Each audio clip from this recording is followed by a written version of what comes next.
Where's your clacker board? Take one. All right, welcome to the Gnostic Deluge. I'm Mark. Brandon. And we're here to rock your world and our world. No. Did we already messed the video up? Yeah. Yep, we've already screwed it up. But we're here to flood your mind with knowledge. Or with a G. Man, yeah. So we're some forbidden knowledge, or just knowledge that's unknown. But let's kind of turn that thing, because I keep on looking at the levels.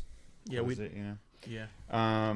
So today we wanted to get into the Hermes Texts. Yeah, we got into it a while back. We became exposed to it I think it was while we were doing Adam and Eve. That's some click. Take one. A pop. Open up a can. Pop protector. Anyway. So we during our Adam and Eve era that we were in a few months ago, we became familiarized a little bit with, or became exposed to the Hermetic philosophy, and we were really interested in it because of the place that it supposedly comes from, and because of the theories on who it might have originally came from, which was Enoch or Thoth, Thoth. That's one thing I want to know. Keep going. Yeah. But and because it was, I had read and that it kind of was the equivalent for Western religion. It was kind of like the equivalent of the, how do you pronounce it, the Dharmapada, or the Tao Te Ching. Okay. It was kind of like a foundational for Western religious thought. Oh, okay. The Hermetic philosophy was really core and foundational, at least according to some theory. Yeah. Well, okay, so I want to know what the link is between Enoch and that you understand that why Enoch and Hermes or Thoth, or let's just say the link between Thoth and Enoch is, or why they're possibly the same people. Yeah, exactly. So I don't think, just to clarify that in case someone didn't understand. Yeah, did not have power going on here. Okay. Everybody understands that the Greek Hermes, not everybody understands, a lot of people already understand that the Greek Hermes and the Egyptian Thoth/Thoth, I think a lot of people pronounce it Thoth. I don't like to say it. I didn't roll off my tongue. Is it, Thoth? Just call him Thoth. Like I like the Star Wars planet Hoth. I think. Yeah. Okay. Let's just do it our way. So, a lot of people are already familiar with that. That Hermes and Thoth are considered the same person or the same god. Mm-hmm. But the connection with Enoch in the who's not a god, unless you're me and you think that the Hebrews might have had it wrong, but like what? Oh my gosh, did I reveal too much? Brand. Enoch. The reason why I think, and I've read others think that Enoch is actually also considered Thoth or known to be Thoth, is because of just the things that they attribute to Thoth and Enoch are like the same. Well, like Enoch, he came and taught them. Like Enoch was immortal. Was a mortal, not immortal, amortal. But the thing is, and so was Thoth, right? Exactly. So they're both like their origin stories is that they were these great men who came on the scene and started, basically when they brought with them like mathematics and writing and astronomy and stuff and amongst other things. Okay. They get like a lot of credit for bringing education or a higher learning to Egypt or wherever you want to say that we never in the Book of Enoch we read, we never got into that really. No. Because everybody else was bringing all this stuff, like the writing and stuff. Yeah. So I think that a lot of people might believe that Enoch and Thoth are not the same person, and ultimately, I'm not even sure if it matters. But I like to think that they are. But it could come from the same tradition. So they just kind of diverged. You know, one was the Hebrew tradition, one was the Egyptian tradition. Yeah. And they both Thoth, at least as far as I understand, and Enoch were writers, recorders. Yeah, they get a lot of credit for being the recorders. Yeah, like there's the Emerald Tablets, and then in the Book of Enoch that we just went through, talks about him writing books and recording the different things. So, and I think you also have this, like what we're going to read today, Poemandres, the Shepherd of Men. When there's a few segments in this, particularly like the part where he sees. Well, I don't want to give any.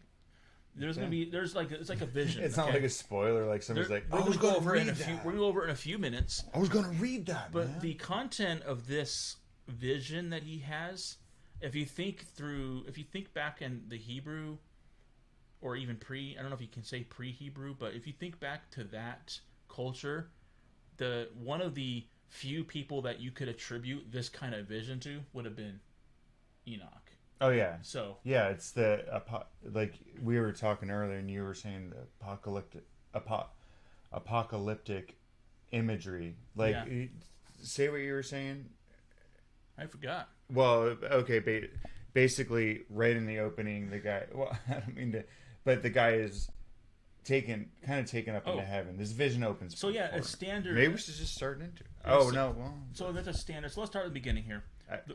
What we got here with Poemandres, the Shepherd of Men, and just for the quick disclaimer, not disclaimer, but the quick introduction to it. This is the first of 17 texts that are referred to as the Corpus Hermeticum, and there's a lot of debate, and there's not a lot of good evidence on how old the texts actually really are. Mm-hmm. Yeah, I was trying to look that up, and there really isn't. Some people think it's pre-Christian. Yeah. Some people think it's post-Christian. So here's the gist of it, or the gist. The gist. We both thought of that. The gist of it is, when it comes to the actual manuscripts and texts, and these manuscripts were, first of all, just to note, these were found at Nag Hammadi. Nag Hammadi has they were? some, yeah. Oh, okay. Nag Hammadi has a lot of, fragments from the Corpus Hermeticum, which is interesting because that's kind of a Gnostic trove of knowledge, right? Yeah. And and what you think of in Egypt? Yeah. That's where basically the Gnostic religion kind of went. Yeah. So I mean, that's available there, but the earliest actual manuscripts that I think that we actually can date from this is actually in like the 400 CE or something, 300 or 400 CE. Ooh. And they're just fragments, and they're in Greek and Coptic and Latin. Over the next thousands of years, every instance of this record we have is in, we don't have an Egyptian or a hieroglyphic Corpus Hermeticum. We only have it in Greek or Latin or Coptic. Yeah, right? Gosh dang it, I wish I would have.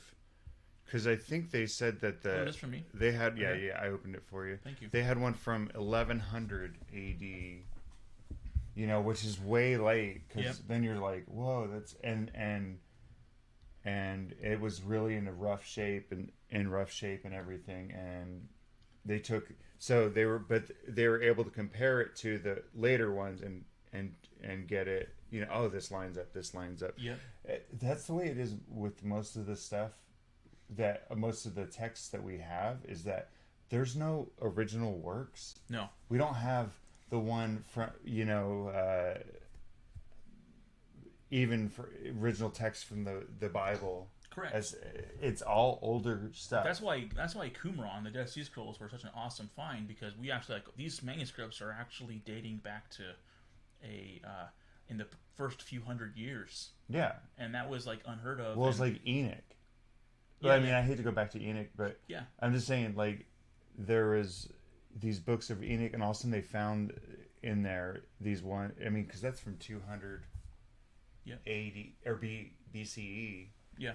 And so it was like, whoa, we actually were able to find some texts from way back when that were preserved in these jars. Correct. Which is really cool.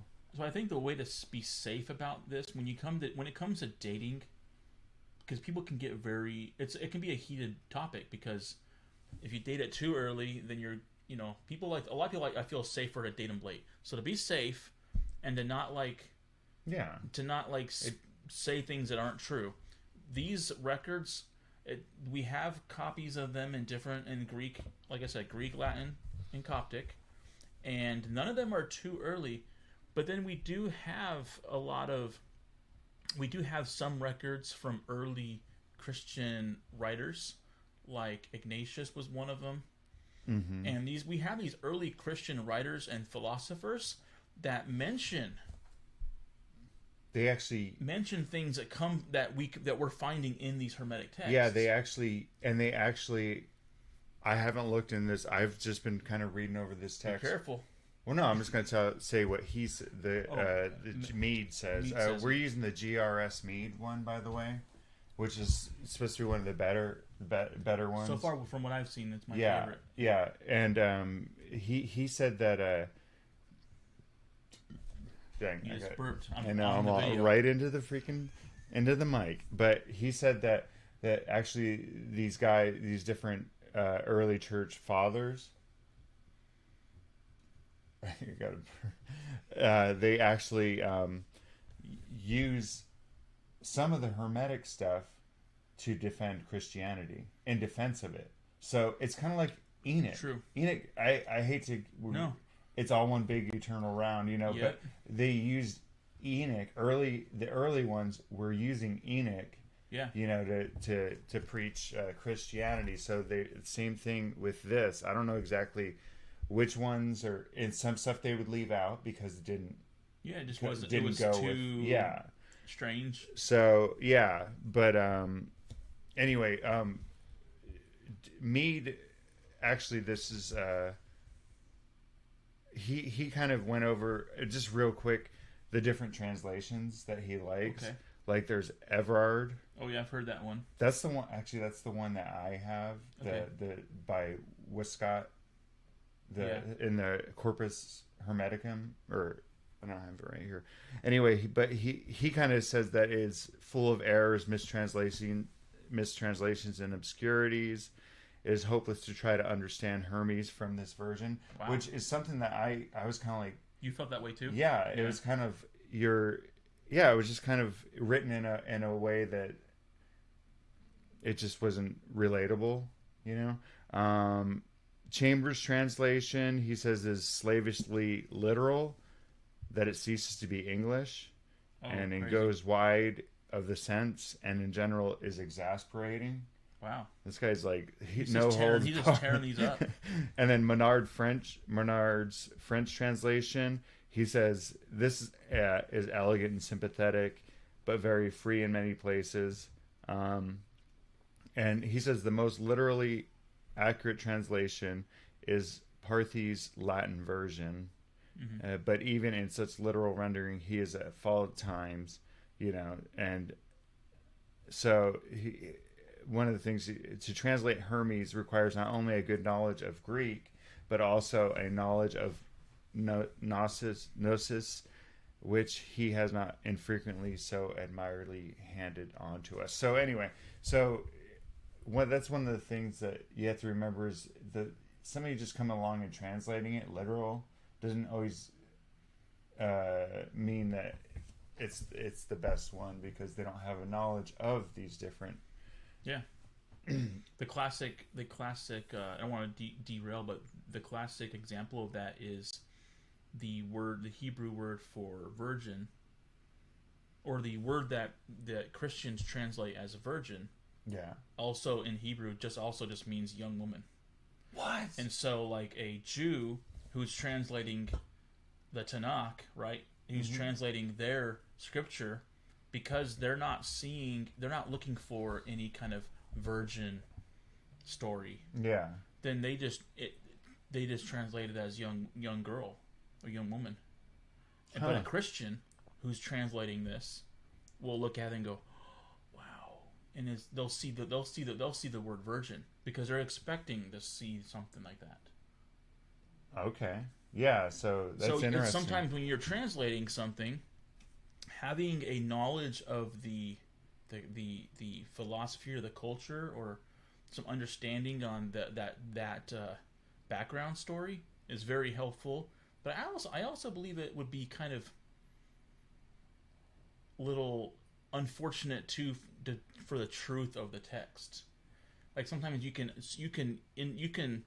if I was translating something, and I have translated something before, so when I was translating, for example, when I was translating the book of Ezekiel many years ago, it was impossible for me to not interject my ideas into my translation. Well, because things can mean multiple things, right? Yeah. And so... you did the whole book of Ezekiel? No, not the whole thing. Where can we get it? Can we get it on Amazon? Yeah. The Gibson... I did the parts of Ezekiel that were actually written in Hebrew, not... other parts of Ezekiel were written in... what's the other language? Aramaic. And so I didn't do those parts. But anyways, that's the thing about translation. So... Anyways... Anything else that we should throw in? No, let's just get into this. I think we've gone far enough. We've already lost enough. But actually, he said one more thing. I guess. The Poemandres treatise not only belongs to the most important type of the Trismegistic literature, but is also the most important document within the type. And the background to that is we were just discussing before we recorded on how we should pronounce Trismegistic, and we most words. How do you actually know how to pronounce it, right? We're trying to be united and just say it the same, even if it's wrong. Yeah, just because we'd rather be wrong together. So Trismegistic. Okay, Trismegistic. Do you like that or Magistic? Nah, I don't like Magistic. Trismegistic. Well, Trismegistic literature. Magistic. Did I say it like... I probably said it different every single time I just said it. Yeah. Whatever. Anyway, we won't worry about it. Let's not trip up over it because we both know what word we're trying to say. Well, I think... So what Mead's point was, what Mark was just reading, is there's a lot of... There's a lot of different religious texts that start off like Enoch had one, right? Oh yeah, this is where we were talking. Yeah, I was. They start off with I don't know if there's a term for it, but it's kind of I think it's it's apocalyptic. Mm-hmm. It's the vision. Yeah. And so different, and I can name several right now from different religious ideas, but the whole concept is this great teacher or this great founder of this religion. Sometimes that they're just kind of pondering life or something, and all of a sudden they either ask God or else their thoughts alone kind of summon an angel or something, but all of a sudden they're caught up and they're taken up into like a mountain or like the heavens or something, and so they're taken into this vision.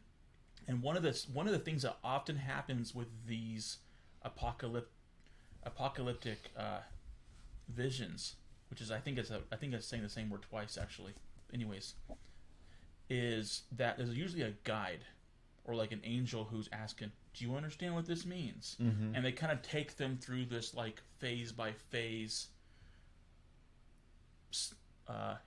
Walkthrough, yeah. They kind of walk them through of heaven, or showing creation, or that how things work, or what's to come. Mm-hmm. A lot of different things. And that's what this is. So this is the first text, and we haven't come to the conclusion on how to pronounce Poemandres or Poemandres, but it's Poemandres. And We've done it. The subtitle, or what Poemandres means, is the shepherd of men. Yeah. which I think is interesting because that's what. So let's get into it. That's what the guide actually calls himself, right? Yeah. Okay. And just right off the bat with the name Shepherd of Men, you can see a Christian relation, the Jesus being the Good Shepherd. Yeah. So there's right off the bat which came first, the shepherd or the Jesus, or the chicken or the egg kind of thing. Yeah. We're not here to just talk about who came up with what, but it's just you can see right there the same phrase used for and great teachers, I guess. Exactly. So one of the things that Mead does is I think there are certain words that he doesn't know how to translate. He's not sure what the best word to translate it. So what he does is he creates a lot of compound words. Like he creates so for example, he creates a word called man-shepherd, and he uses that throughout the text rather than saying like a guide or a shepherd. He calls it man, uppercase man-shepherd. Well, I know, but if like here he's saying, I am man shepherd or shepherd of men. Yeah, exactly. That's what I'm thinking. He translates it into a word, but because it's like he kind of like makes up his own compound word. Yeah. To do man that. shepherd. Yeah, man shepherd. And we'll see that throughout the text. So I just want to get us start us off. I'm gonna read this first verse. Like that'd be like Spider-Man. I am man spider. Man spider. Hyphen. Yeah. Yeah. So here's the thing. We'll get started. This will get us started off pretty good. So this is really interesting. Mm-hmm. Verse 1. And this is the George Robert Stowe Mead translation from 1906. It chanced once on a time my mind was meditating on the things that are. My thought was raised to a great height, the senses of my body being held back, just as men who are weighed down with sleep after a fill of food or from fatigue of body. Methought a being more than vast and size beyond all bounds called out my name and saith, What wouldst thou hear and see, and what hast thou in mind to learn and know? So there's the opening of the thing. It's the opening. He's just like Brandon was saying, he's kind of thinking on deep thoughts. Yeah, he's up in this tower looking to the bear type of thing. Mm-hmm. Contemplating. He might have had a good meal beforehand. I don't know why he had to throw that Fill in of there. food. Yeah, he was just like oh.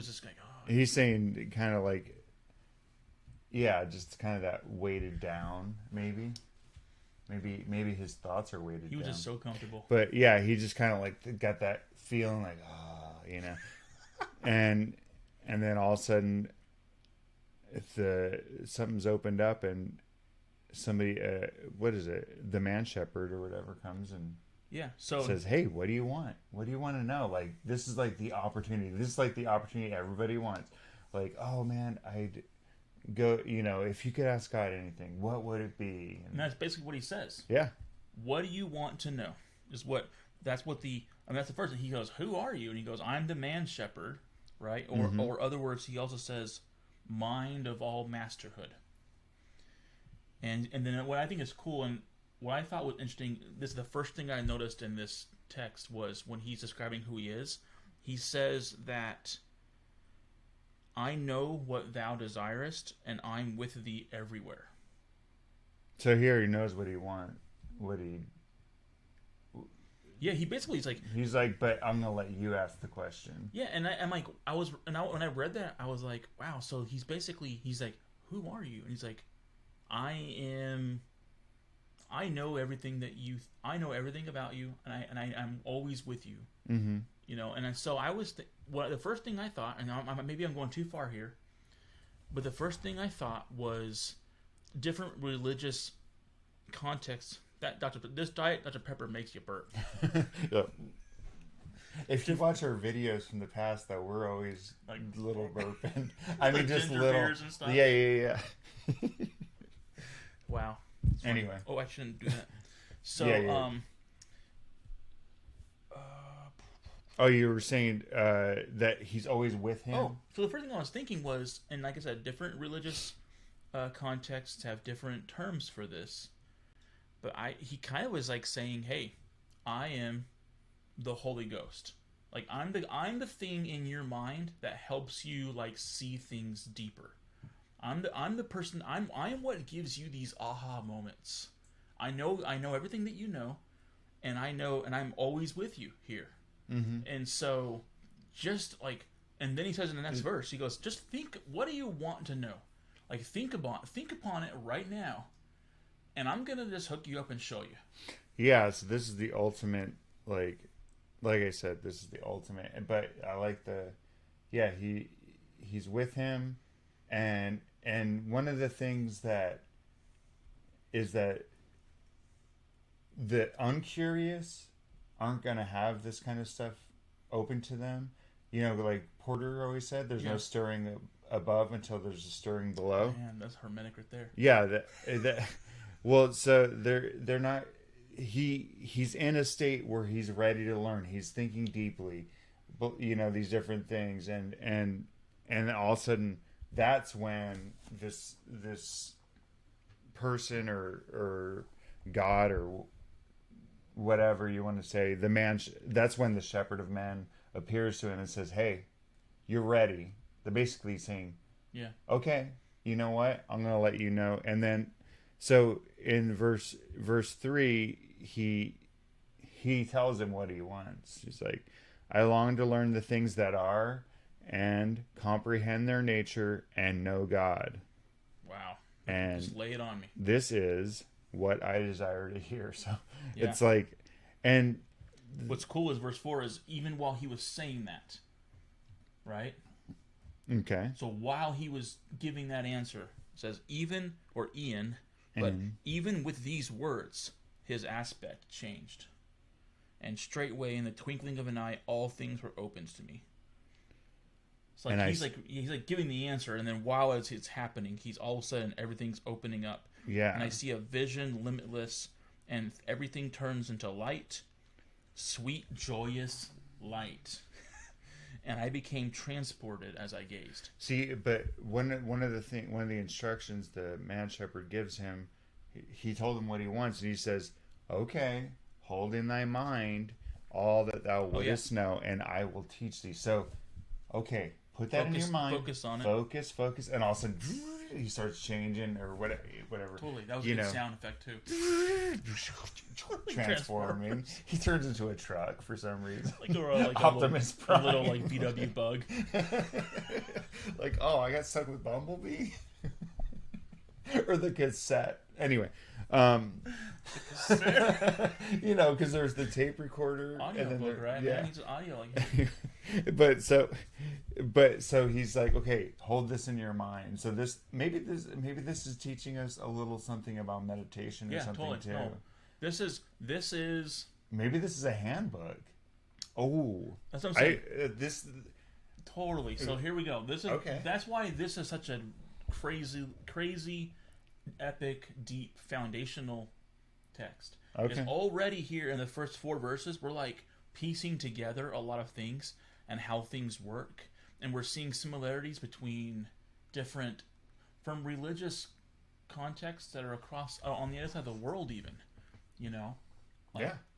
And when it comes to the mind, when it comes to focusing your thoughts, and you know, when it comes to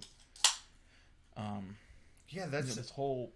I like, because okay, I've been trying to do meditation. Have you, Mark? But they call it,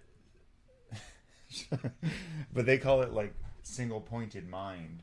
Oh, like, I've heard that. Term. Your mind's becoming like in the case that what I'm trying to do is just point your mind onto one thing, onto your breath, the in and out, and focusing it on that. So this is part of what he's saying is, hey, you focus on what you want. Yeah. And I'm going to show it to you. So it's just this interesting little thing. Oh, I love it. This isn't The Secret, though. This isn't like you put up a vision board and, you know. Have you heard of The Secret? Oh, yeah, I know. It's some Oprah Winfrey thing. It's about or maybe it is. It's about, you know, I know, I'm aware of it. It's about manifesting things. Yeah, and the writer of The Secret, this is off. We're going off track here, but the author of The Secret, what's her name? Something Burns. I don't know. I could be completely wrong, but she actually not copied, but she took this concept where that she from The Secret, and it comes from a kind of a hermet. It's actually a hermetic concept. Well, but as we'll see, is that the what this is not focused on is getting things in life. That's what you towards the end you realize this isn't a way to build up your bank account or get everything you want in life. It's not. And so this that's where it's I think a lot of people take hermetic stuff and pervert it to their own little So we won't. We're not. I don't think we're going to talk about that today. But so just so you know, there is a lot of. Yeah, I don't know if we're going to be able to get through this. We're not going to be able to get. Well, let's just start on the vision. I just want to make it clear. If you're watching this and you're listening and you're waiting to hear about alchemy, we're not going to talk about it. Really, this is about foundational hermetic, Corpus Hermeticum. We're not going to be going into into what hermetic philosophy became in the Middle Ages and what it became popular for. So that stuff's all out there, and we might talk about it someday. But right now, this is the core stuff, right? Yeah. Okay, well, so and one of the things too is that I realized as I was reading this is that there's a lot of things that are said that aren't totally clear, or that in order to understand you have to kind of dig into or think about. Yep. Like it's kind of like just to take the Christian example of parables. Yeah. Why did Jesus teach in parables? He explains. I wish I.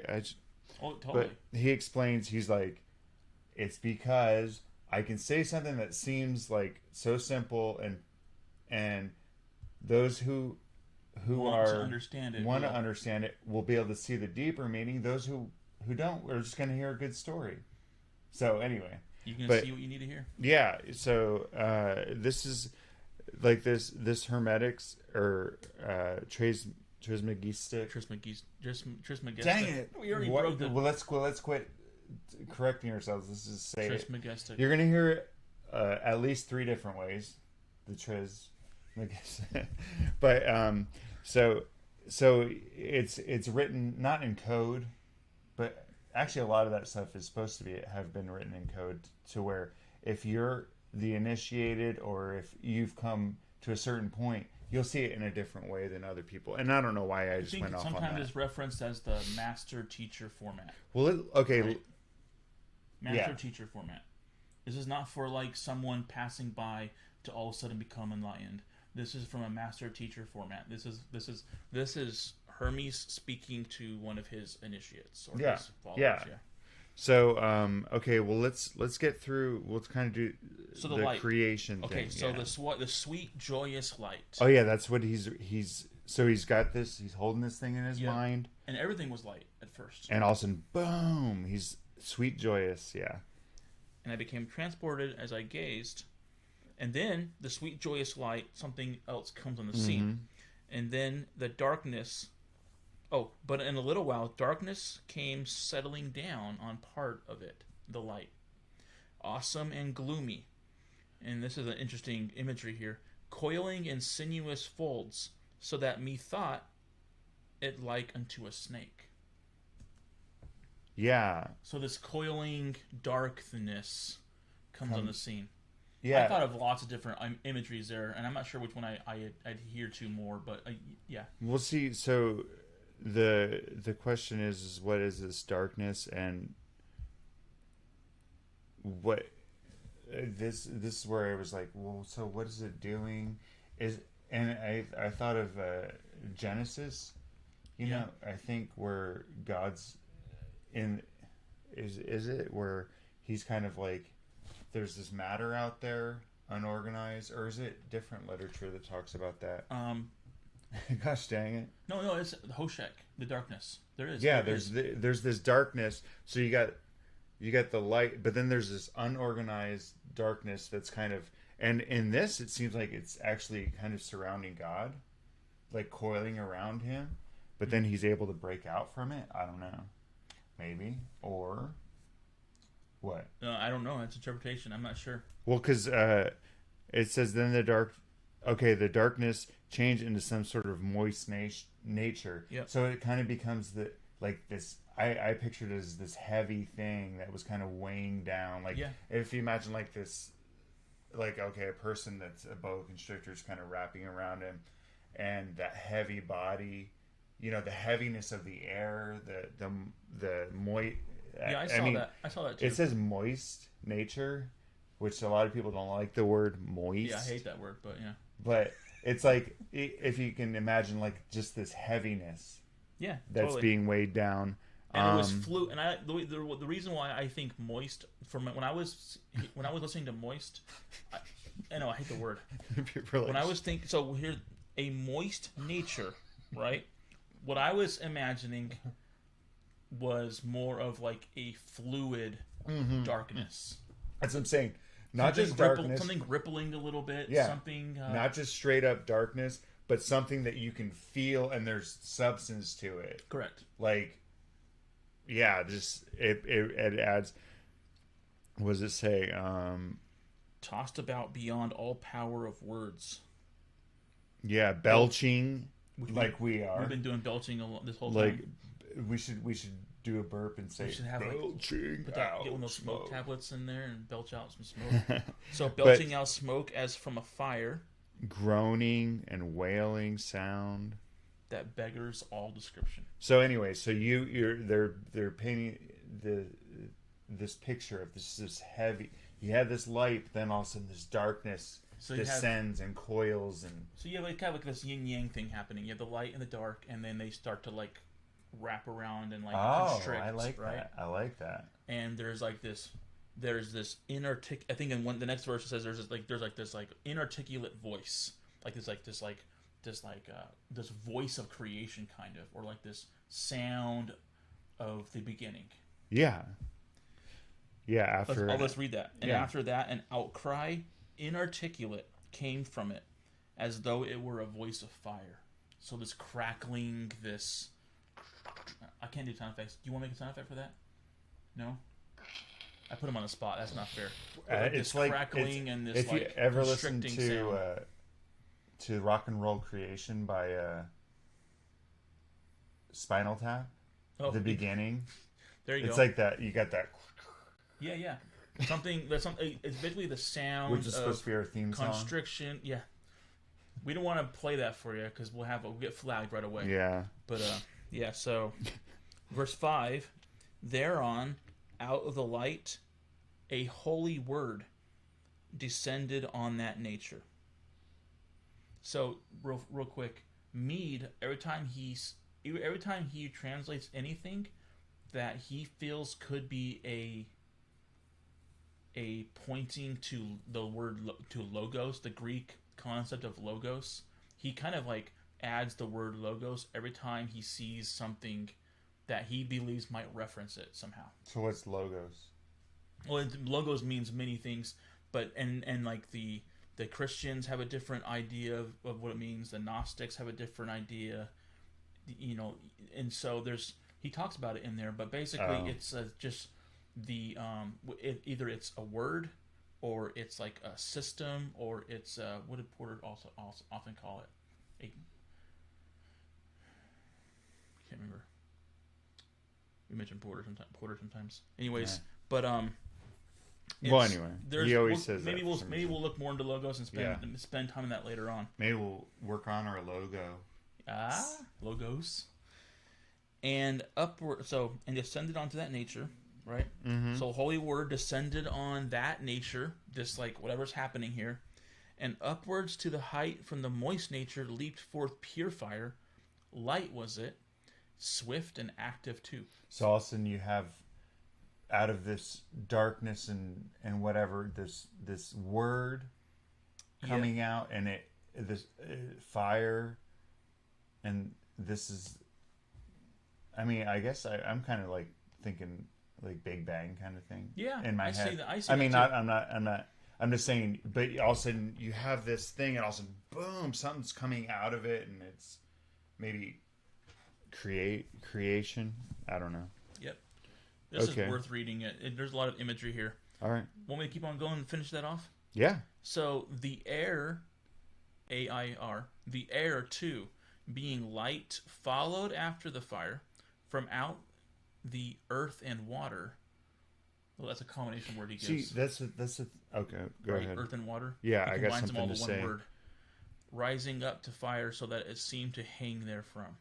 So he's just he's still describing this imagery here. Remember, okay, in Genesis it says that the earth was null and void, or not? Is that the earth was without form and void? Yeah. So yeah, but I'm saying that that's the imagery I have is that you have earth, water.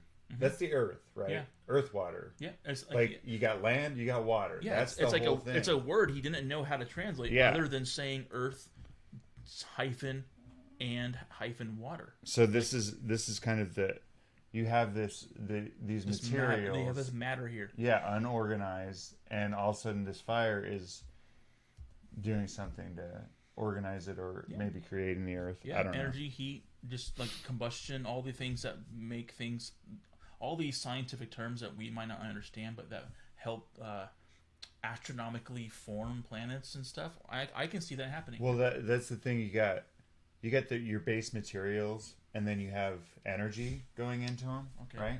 All right. I'm not being scientific. Okay. I'm saying, okay, you got these two basic. I'm just trying to think what maybe he's saying here is you got your basic water and earth, and then also, but then you have energy or fire working upon fire them to work, and being able to shape and. That's not scientific. That's just seems what he's saying. If you're wrong, it doesn't matter because I hear you. I hear what you're saying, and I agree with it. Yeah. Earth, wind, and fire. Yeah. Or earth, water, and fire. Okay. So, but earth and water stayed. Oh wait. Yeah, it stayed so mingled each with other that earth from water no one could discern. Yet were they moved to hear by reason of the spirit word pervading them. Kind of deep. I think that Mead might have mentioned in his footnote that this was kind of a confusing verse to translate. Okay, we'll I don't know. That. Just so you know, it is a little confusing. There's something happening there, a creation of some kind. And this is a cool thing because we're going through it. There's this vision, but now, fortunately, Man Shepherd steps in. I'm so grateful for Man Shepherd Let's stepping call him in. Shepherd Man. Shepherd Man does whatever a shepherd can. Okay, is that from They Might Be Giants? No, I think Spider-Man. I think of Particle Man. Yeah, Particle Man. Okay. Oh wait, do you think that could be what? Anyway, but so Man Shepherd is like, you know what? I know this is a lot you're seeing. I'm gonna give you the interpretation of it, which is always cool. And actually, if you look in... Well, he asks him first, though. Oh, yeah. Okay, go ahead. And I think that is a typical pattern in these apocalypses. Is the guide will often say... Son of a... Yeah, I could fix that in the future, right? A guide will often say, like, hey, so do you understand what you saw here? So... And go ahead. So you say it to me, understand, and then what this vision means. Nay, he's like, I don't understand. That shall I know. Like, it was interesting, very cool, but I did not understand what's going on. Are you gonna? But so then the Man Shepherd starts giving him the interpretation. Are we gonna? Let's just go through the interpretation real quick. That light, he said, am I thy God, mind. So there's a lot of commas there. The light is I, comma, thy God, comma, mind, capital M, mind. Mm-hmm. So he called himself three different things. I'm hoping they didn't hear the beat. Well, so anyway, so he's saying the light. Okay, this is getting redonkulous. We're just gonna pause it real quick. Okay, so the well now and the light. Okay, so you have the light, which is God, at the before moist nature. He says before that thick darkness. Yep. There was God, and then all of a sudden that darkness happens, and the light word that appeared from mind is Son of God. Which is kind of sounds very Christian. Yeah. Right? Yeah. Well, and I mean, what is it? It's John. Yeah. Where in the beginning was the Word. The Word was with God. The Word was God. Yep. And by His Word created He the earth. Or now totally.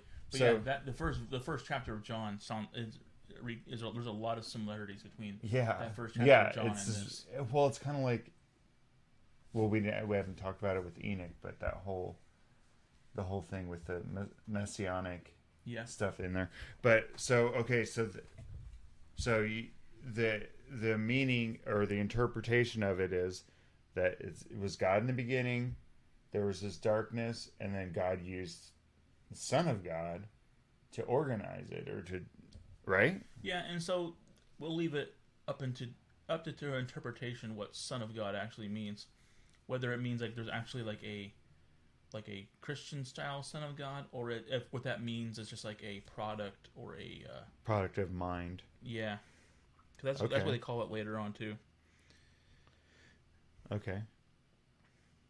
And then he says after that, he says, "Know that what sees in thee and hears is the Lord's word, but mind is Father God." So he said there's two different things happening here, right?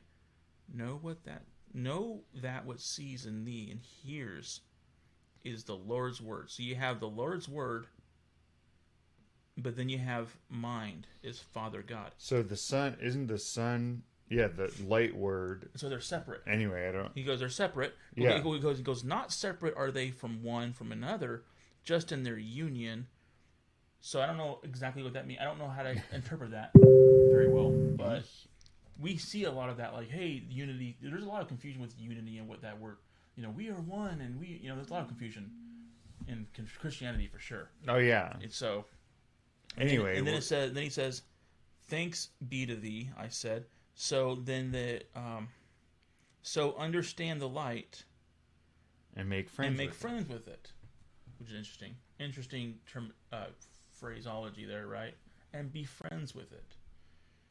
So do you understand it? And are you have you taken it in? Are you comfortable with this now? That's what he said. Yeah. And then an answer to that is, and speaking thus, he gazed for long into my eyes. This is verse 7, by the way. So that I trembled at the look of him. He's like, do you get it? Which is interesting. When I read this, I recalled the fact that there has been no description of him yet. So he goes, so far it's all in your head, it seems like, right? Mm-hmm. It's all been in his head. But in verse 7 he goes, he gazed for a long time in my eyes so that I trembled at the look of him. Yeah. But when he raised his head, I see in mind the light. But now in powers no man could number, and cosmos grown beyond all bounds, and that the fire was compassed round about by a most mighty power, and now subdued had come unto a stand. Confusing words. And when I saw these words, I understood by reason of the man-shepherd, word logos. Okay. Man, this is kind of like... So he kind of understands a little bit. We don't understand. I don't think I understand that part. Well, I mean, but it's he basically claims that saying... he understands. Well, yeah. I mean, well, that's why we're not the initiated, because he's... I'm trying, Mark. Well, I'm just saying we're kind of looking at this and trying to dig out. Okay, well, what's this mean? And I mean, I guess we're kind of at the beginning part. Remember, he's sitting there thinking, meditating on things, it's not just, this isn't just cut and dry, like, oh, here it is, oh yeah, that's what that means. No, it takes thought. And we might, I don't know if you want to end there, because we've probably been going for a while. Have we? I don't know. Let's see, does the little thing say? Let's look and see how long we've been going. Does it say? We've been going for 50 minutes. Oh, we can keep going. Hey, should we go? Should we keep on going for a little more? Thumbs up for now. Give us a shout out right now. After we've already posted it up. This. Well, so anyway, so I think the basic gist is what we were saying. The magistus. The basic magist. Squeeze it. Trace magistus. Okay, that's how we're gonna say it. Right? Yeah, want to go for that from now on? Yeah. Let's do that. Gist. Get the gist of the magist. Yes. This is good.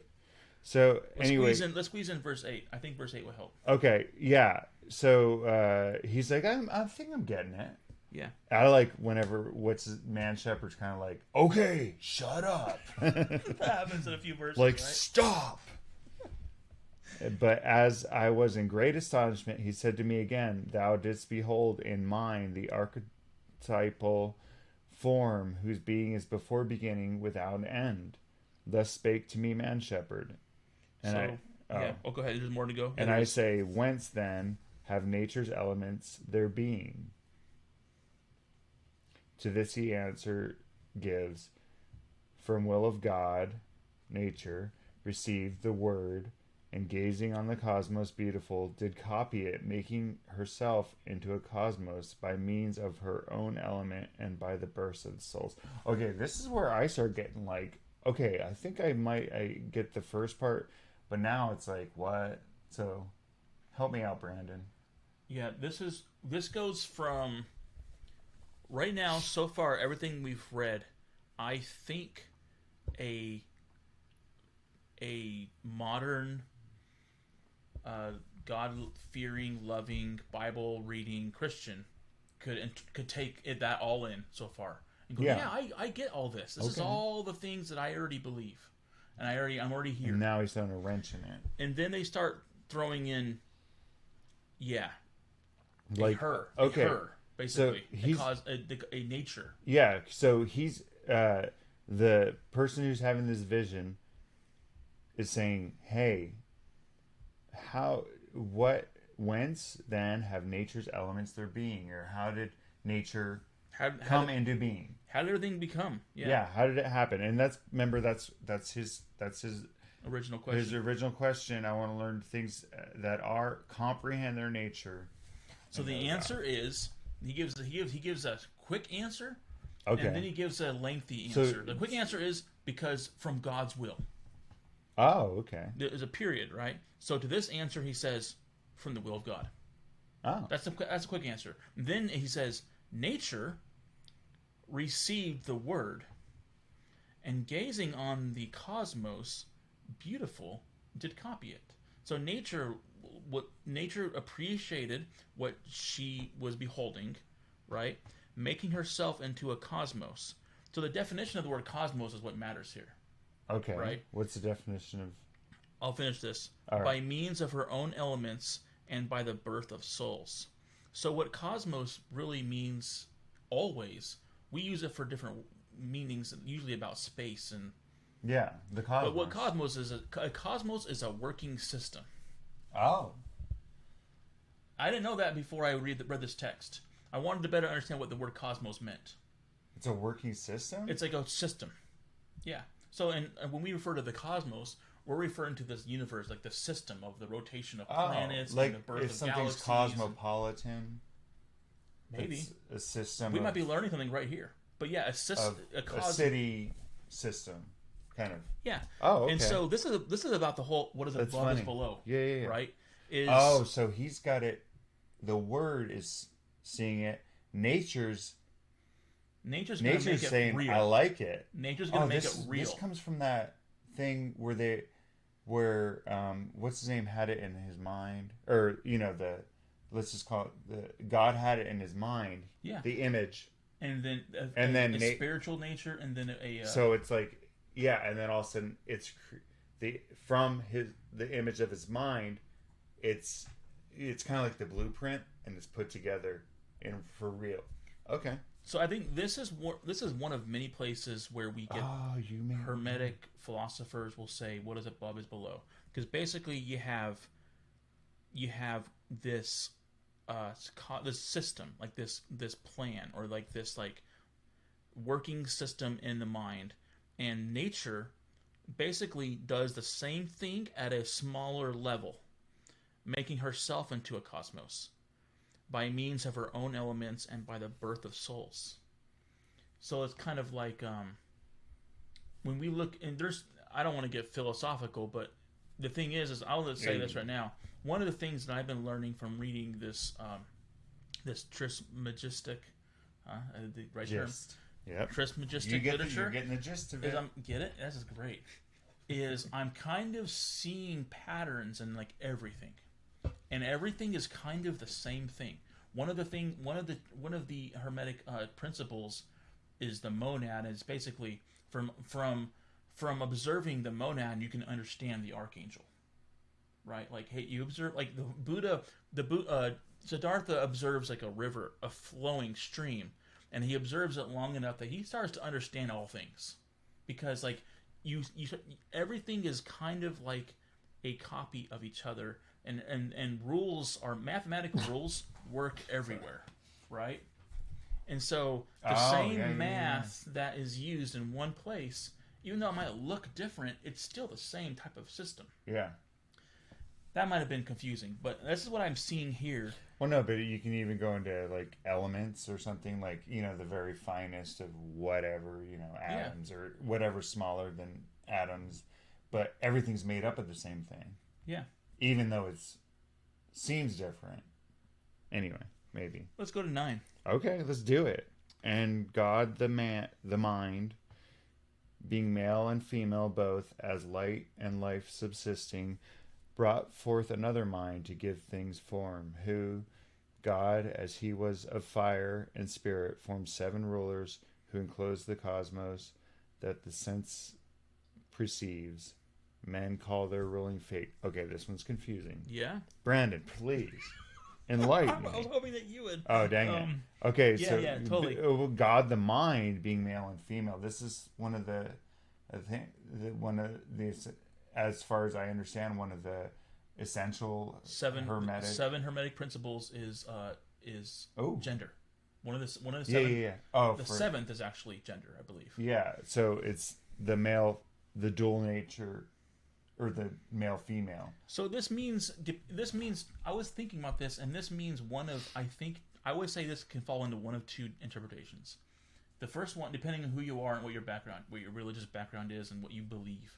The first one is that God is, what's the right word? Unfortunately, the word bisexual today means something different in a way than it used to. But basically, God is. Wait, you're saying that God's a trans man? No, so like the term, the technical term is God is bisexual, or her kind of. Well, okay, this is one thing that I realized when I was listening, and I think I told you, like, okay, the term hermaphrodite. Oh yeah, totally. What's the root word? Hermaphrodite is a person born with both male and female. Crazy. It's crazy where this is going. No, but it's that's why the word Hermes, Hermetic, that's the word. That's why that's used in there, because it's the male female thing. It can be that yin and yang thing too in other religions. So it's not saying that. It's some kind of derogatory thing. It's just like God is the male female nature. You have the yin and the yang. You have God, and then you have and they're doing it. They did it before with, you have God, and then you have Mother Earth, or whatever the nature. What is nature, Mother Nature. Yeah. So yeah, totally. I think that it's don't. I am not saying, and neither was Mark, that that's just when you hear the term nature. When you hear the term male, when being male and female, That's confusing. Don't think too deeply about it. Basically, what it's saying is that gender is a universal concept, and there's a lot that we don't understand about it. But we don't know what that's the thing, is that I don't know. Whenever you say that, it's like, well, but I don't know what exactly that means. Correct. It just means that there's... I think that we'll understand it more as we get through the text. Okay. Because there's many instances of them later on, they'll reference male, female a lot, referring to, I think, as like creatures. Yeah. So yeah, but also one of the things to understand is that no creature is totally male or totally female. That they all have a mixture. You know, they're not just like, Yeah. I don't know. As much as we like to pretend that's not the case, but yeah. Yeah. So we'll get past that, I guess. I don't know. I mean, the 7 rulers. Do you know what that? No. I don't. I was like, wait, what are these 7 rulers? The 7 rulers is referring to the planets. Oh. So you got the 5. You got the 5. So this is where destiny comes in. He is referencing destiny later they're ruling fate. Yeah. It says it right there at the end. It does, but it's hard to understand. Later text, astrology. I think in exactly the zodiac. Mm-hmm. In either one of his texts to either to his Asclepius or Tat that we'll do in another episode. There's a lot of talk about the zodiac and how God made things so that people all have unique characteristics and personalities and stuff. And I think this is one of Mother Nature's jobs is to create. It says here the birth of souls, right? Was to create create something that can live, and one of the ways that each of these entities will be different is because is from the fate, or in other words, the 7 rulers, which is the Mercury, Mars, Venus. Well, it goes Mercury, Venus, Earth. Okay, but Earth wouldn't be one of them, right? Mother. Earth wouldn't be one of Mars, the 7. Okay. Jupiter. And then, Uranus. But 2 of them. Saturn. So it's 5. It's 5 there you planets. Go, that's 7. No, but it's 5 planets, and then the sun and the moon. Oh. So I think it's the. See, they don't even. Okay. They go to Jupiter. Hey, here's the thing, that they've settled the debate thousands of years ago on whether Pluto was a planet. Yeah, it's not one. It's not. There's 5 or 7 ruling things, and Pluto's not one of them, buddy. So when in later instances, we might hear in later texts there might be reference to the gods, or the 5 gods sometimes, and that's referring to the planets. And what this says is, and that's the key word was fate, they create this like clock and this rotation and this system where everything has its own, can have like a unique.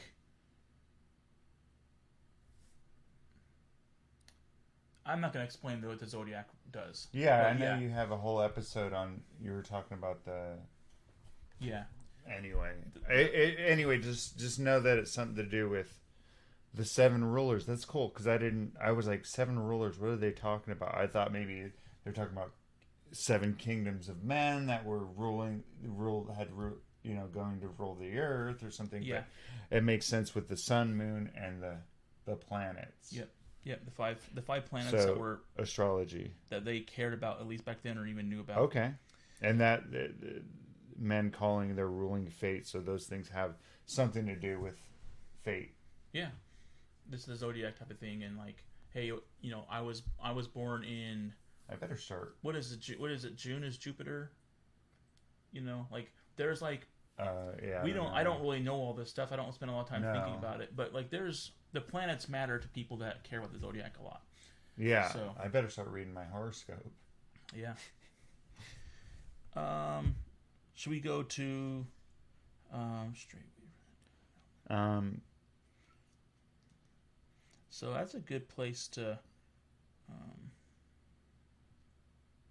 Do you want to end there, or? Yeah. Okay, so yeah, we basically have the beginning of creation and how the planets possibly can play a role in human life. And life too. And Yeah. Just life. Yeah, just life, all life. together. So, and Fate. we will end there, and hopefully, we'll get back. But I just need to definitely kind of come more to grips with this. Oh, you're fine, Mark. Well, I know, but there's a lot there. So here, let's show the copy that you bought. Oh yeah, this was what you say was $18. Yeah. On Amazon, and it's actually this is the first time I've actually touched it. Oh, how does it feel? This is actually a pretty good copy. Yeah, this is a quality copy. Who publishes this one? It's somewhere. It's one of those. Yeah, it is. Like they have like the guy Jazzy. Yeah, it doesn't even matter who published it. You can find it on Amazon. It was around $18. Yeah, and it's basically a copy. It's got all 3 volumes of Mead's thing. Yeah. So it's got the first, and in this, the first volume is basically him going through the history of the literature, going, where it comes from, what different people think about it. Second is all the sermons, which is what we're reading right now. The first sermon. Yeah, and then the last is like, I think the last part is, like kind of fragment stuff. I haven't gotten to that, obviously. I don't know what it is either. But anyway, thanks for watching, and if you have anything to say, because obviously we don't know everything, as you might be able to tell by watching this video. We're just curious to see what these teachings are, and see where they maybe can relate to our own lives. Yeah, and we'll do the part 2 of this. Yeah, the wrap up the Shepherd of Men. Yeah. All right. Thanks for watching. Ciao. Look to the bear. Okay. All right. Hopefully this recorded.